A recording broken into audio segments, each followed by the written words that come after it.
Hello guys, welcome back to cyber informants YouTube channel once again. आज हम जावा में जावा operators देखेंगे। जावा में जो ऑपरेटर्स हैं वो किसी पर्टिकुलर टास्क को एग्जीक्यूट होने में हेल्प करते हैं। जावा में जो है हमारे पास 6 डिफरेंट टाइप्स के ऑपरेटर्स हैं। हमने उनको उनकी वर्किंग के बेसिस पे डिवाइड कर रखा है। पहला है आपका अरिथमेटिक, सेकंड है यूनरी, थर्ड है असाइनमेंट, फोर्थ है रिलेशनल, फिफ्थ है logical and sixth and last जो है वो आपका है bitwise operators. Let's see about them one by one. सबसे पहले हमारे पास अरिथमेटिक ऑपरेटर्स। ये ऑपरेटर्स जो हैं ये बेसिक मैथमेटिकल ऑपरेशंस को परफॉर्म करने के लिए यूज करे जाते हैं। कॉमन अरिथमेटिक ऑपरेटर्स जो हैं जावा में वो ये है। एडिशन के लिए plus, subtraction, multiplication, division, modulus, increment and decrement. हमारे पास जो डिवीजन है दो टाइप की है, एक जिससे हमें क्वोशिएंट मिल सके एंड दूसरी जिससे हमें रिमाइंडर मिल सके। जो रिमाइंडर डिवीजन है उसके लिए हम मॉड्यूलस का सिंबल यूज करते हैं एंड जिससे हमें क्वोशिएंट मिल सके उसके लिए हम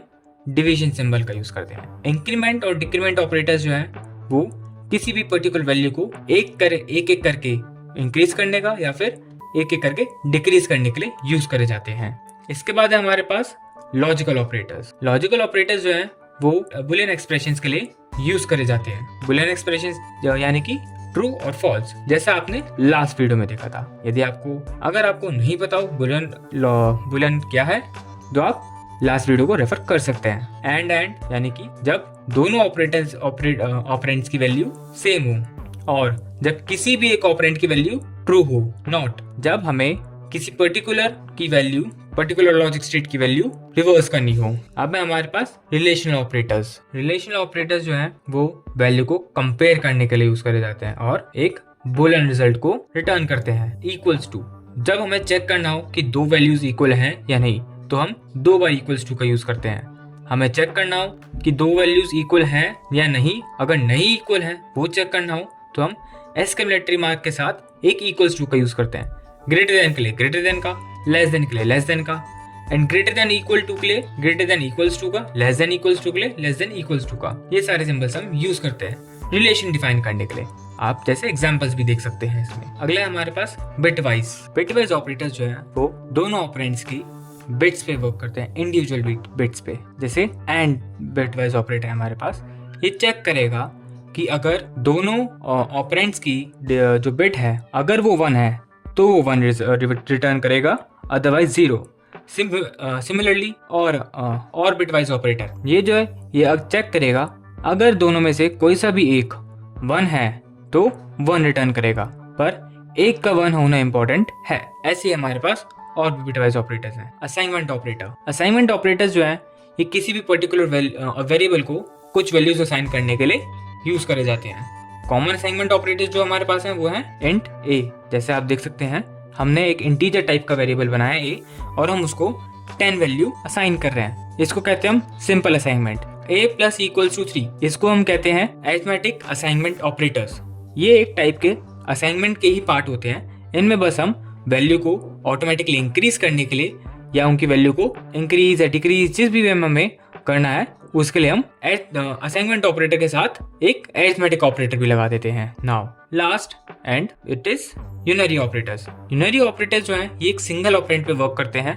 common unary operators, plus, negative, ये सब जैसे हमने पीछे देखा था अरिथमेटिक में हमारे इंक्रीमेंट डिक्रीमेंट उसी टाइप से वर्क करते हैं। बट अरिथमेटिक ऑपरेटर्स जो हैं वो आपके 2 ऑपरेंड्स पे वर्क करते हैं, बट ये आपके सिंगल ऑपरेंड पे वर्क करेंगे। आइए गाइस, अब हम कुछ क्वेश्चंस देखते हैं। हमारा पहला क्वेश्चन है यहाँ पे, which operator is used for exponential in Java. Java में एक्सपोनेंशियल के लिए ऑप्शन बी यानी कि जो डबल स्टार्स है आपके उसको यूज करते हैं। एज एन ऑपरेटर आप उसको यूज करते हैं बिकॉज डबल स्टार मतलब जावा में डिफाइंड है, यानी कि हम उसको पावर दे रहे हैं। फॉर एग्जाम्पल अगर हम यहाँ पे 2 लिखेंगे उसका मतलब होगा 2⁻³ आप यहाँ पे सोचेंगे कि math.pow भी हो सकता है, बट math.pow एक लाइब्रेरी फंक्शन है, मैथ लाइब्रेरी का नहीं, ना कि एक ऑपरेटर है।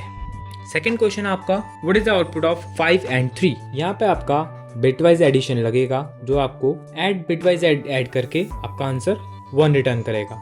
इसका आंसर 1 इसलिए होगा बिकॉज बिटवाइज एडिशन में आपका ये 5 को बाइनरी में यानी कि 0101 में कन्वर्ट करेगा एंड 3 को 0011 में, और उनको जब हम बाइनरी एडिशन करेंगे तब आपके पास रिजल्ट 1 आएगा। आइए अब अगला देखते हैं। यहाँ पे हमारा थर्ड क्वेश्चन है, what is the correct way to use increment operator. एक इंक्रीमेंट ऑपरेटर को यूज करने का क्या सही वे है, क्योंकि यहाँ पे हमें डिफाइन नहीं है कि हमें प्री इंक्रीमेंट करना है या फिर पोस्ट इंक्रीमेंट, तो यहाँ पे आपके दोनों वेज ही सही है, यानी कि आप option D is correct, because वहाँ इनकरेक्ट लिखा है एंड डी में करेक्ट है। आइए एक और अगला क्वेश्चन देखते हैं, what is the result of 10 greater than 1। यहाँ पे आपका ये ग्रेटर देन ना लेते हुए या आपका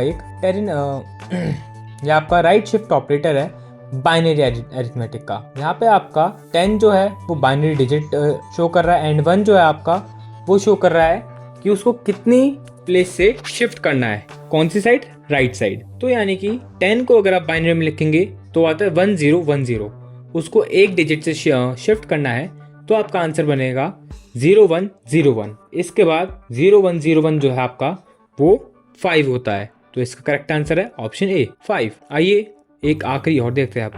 what is the output of true question mark 1 is colon 2। यहाँ क्वेश्चन मार्क का मतलब है कि हमें ये बताना है जो हमने यहाँ आपके टेरिनरी कंडीशनल ऑपरेटर यूज हो रहा है प्रोग्रामिंग में, जो आपका इस तरीके से होता है, कंडीशन ट्रू है, वैल्यू 1:2, यानी कि द कंडीशन इज ट्रू। इस केस में जो हमारी कंडीशन ट्रू है, यानी कि हमने उसको बता रखा है कि हमें ट्रू कंडीशन देनी है, तो कंडीशन ट्रू है तो ऑपरेटर जो है वो आपकी फर्स्ट वैल्यू को ही रिटर्न करेगा, जो कि आपकी 1 है। जो आपकी फर्स्ट वैल्यू होती है वो ट्रू वैल्यू होती है, जो सेकंड वैल्यू होती है वो ट्रू फॉल्स वैल्यू होती है, और कंडीशन जो आप डिक्लेयर करते हैं। आई होप आपको वीडियो पसंद आया होगा एंड समझ भी आया होगा। Like, share and subscribe. See you letter.